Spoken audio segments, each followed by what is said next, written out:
O processo seguinte está na ordem 2, é o número 12 da pauta. Relatora excelentíssima juíza Ângela Castilho Rogério Ribeiro.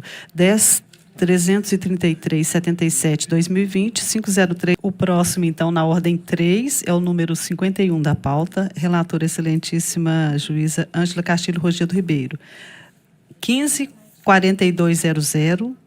31, 1992, 5030003. Inscrita a doutora Nilma Regina Sanches, pelo agravante sindicato. Pelo sindicato.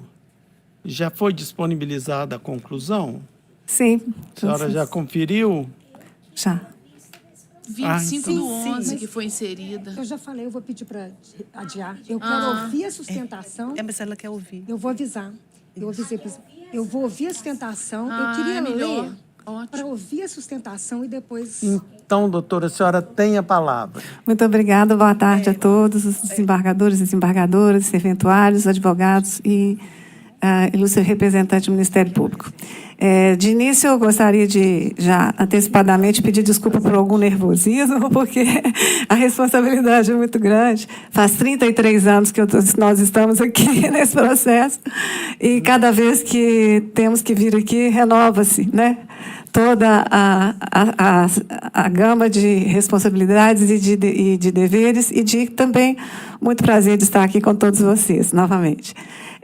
Inicialmente, eu já li aqui a conclusão aqui no voto da ilustríssima desembargadora, juíza convocada, doutora Ângela.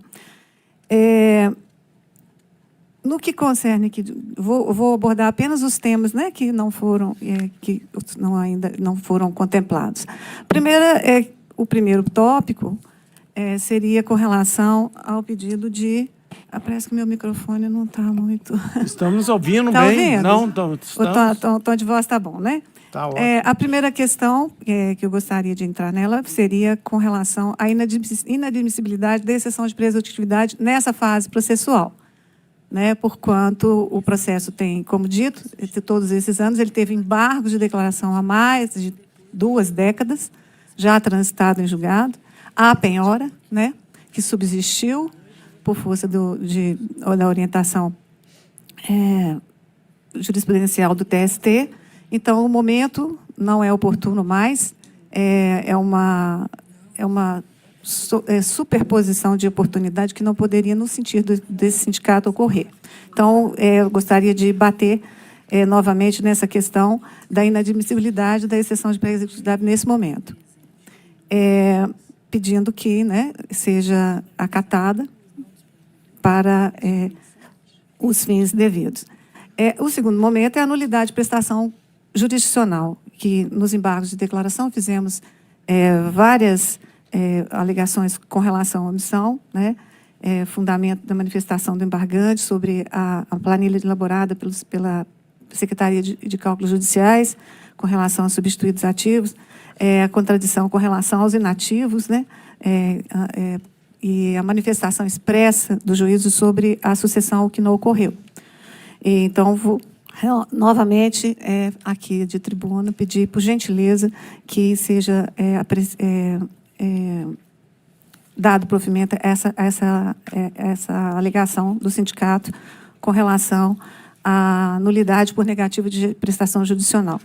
Agora, com relação à execução dos direitos dos empregados, dos inativos, né, porque eu vou fazer uma pequena retrospectiva aqui, para que seja entendido.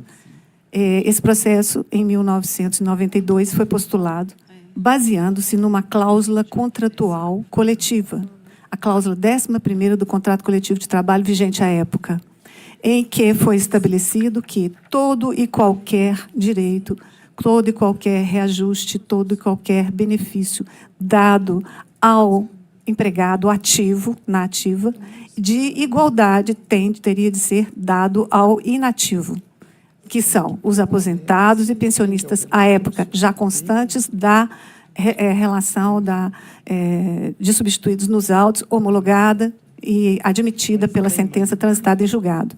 Dito isso,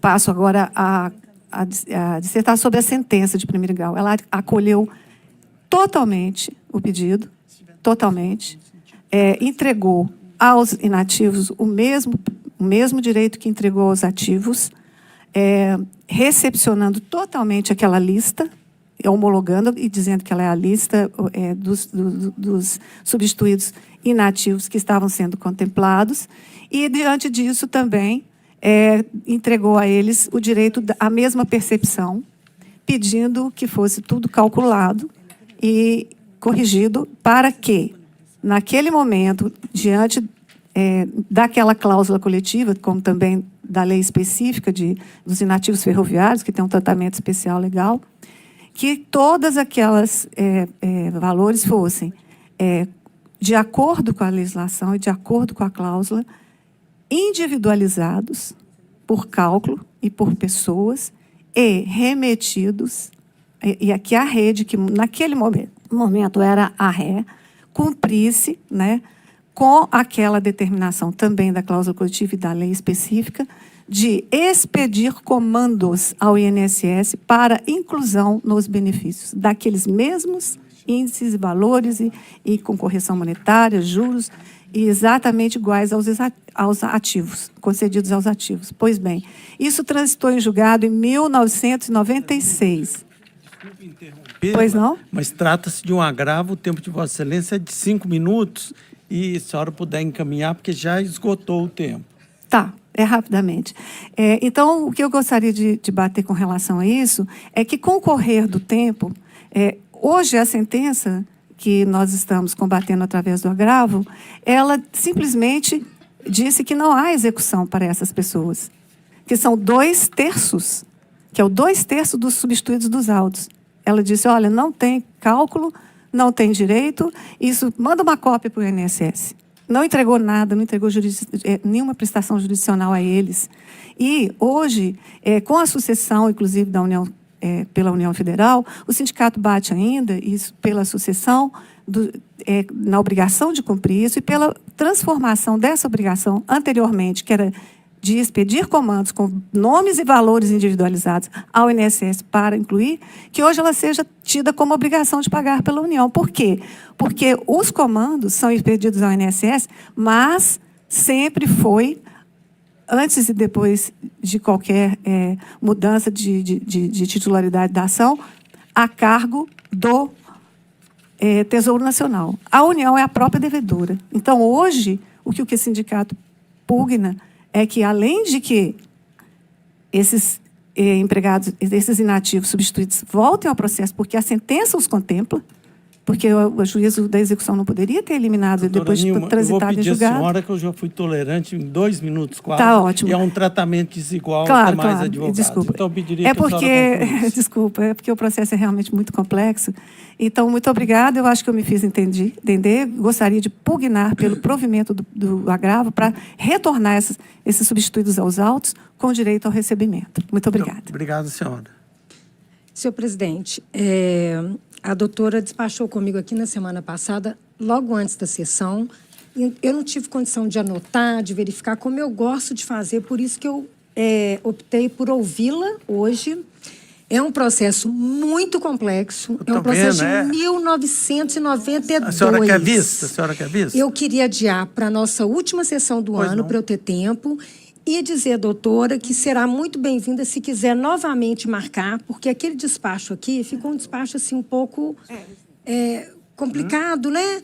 E nós todos aqui conversamos na semana passada sobre ele e queremos dar o processo, né, assim, analisar com a seriedade que merece, por ser um processo, como todos, aliás, né? A turma analisa todos com muito cuidado, mas aqui trata-se de uma execução de um processo ajuizado em 1992.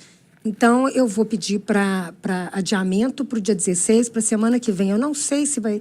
Ótimo, então para o dia 16... Presidente, espera aí, só um minutinho. Eu não consigo analisar esse processo até o dia 16, não. Vou falar a verdade para vossas excelências. Nós temos um excesso de processo, estão pedindo para a gente chegar aqui 13h. Dia 16 não seria a mesma possibilidade. Como eu coloquei aqui, subiu. Eu não sei o que aconteceu. Eu coloquei uma anotação aqui de destaque e não consta. E aqui eu falo todas as camadas que eu quero analisar. E essas camadas são camadas, senhor presidente, inclusive que aqui no voto fala-se que isso justifica-se uma exceção de pré-executividade, a exceção da questão da correção monetária, eu acho que isso se trata de mérito. E aí é a tese da doutora que isso já se passou em julgado. E a União chega no processo e ela chega arrebentando, dizendo que é coisa, que é coisa julgada, que é matéria de ordem pública e faz o que quer. Então, eu quero analisar a camada... Senhor presidente, esse processo aqui, como disse a doutora Nilma, e eu tive a oportunidade de despachar com calma com ela na quinta-feira, e que ela me chamou a atenção, e o doutor também, doutor Ronaldo, doutor Eugênio, esqueci o nome. Eles me explicaram, só para o senhor ter uma ideia, eu tenho 33 anos de magistratura, e esse processo tem quase a minha idade. A sentença foi proferida pelo futuro presidente do TST, pelo ministro Luiz Felipe Vieira de Mello, na terceira junta de conciliação e julgamento.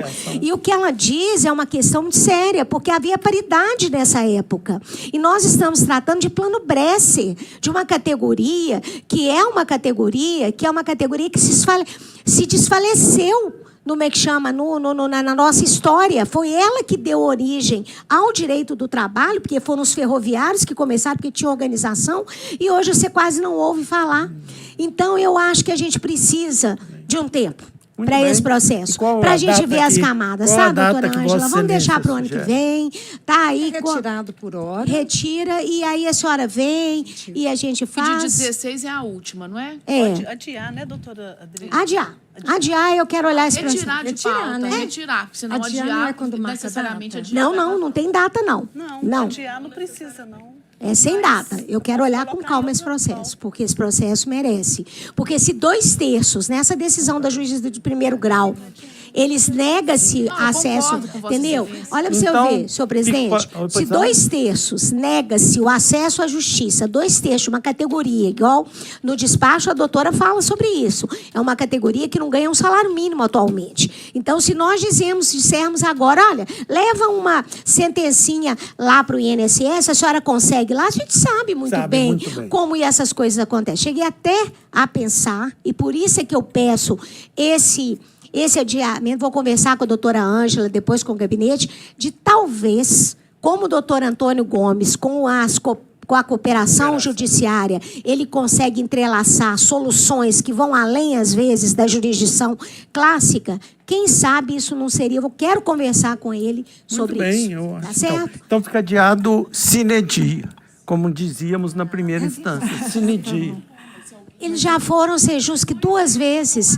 Não, tem que ser cooperação judiciária. Doutor Antônio traz a união. Então, traz. Realizado o adiamento como solicitado pelas desembargadoras e juízas que participam do julgamento. Muito obrigada, boa tarde a todos. Boa tarde. Processo seguinte.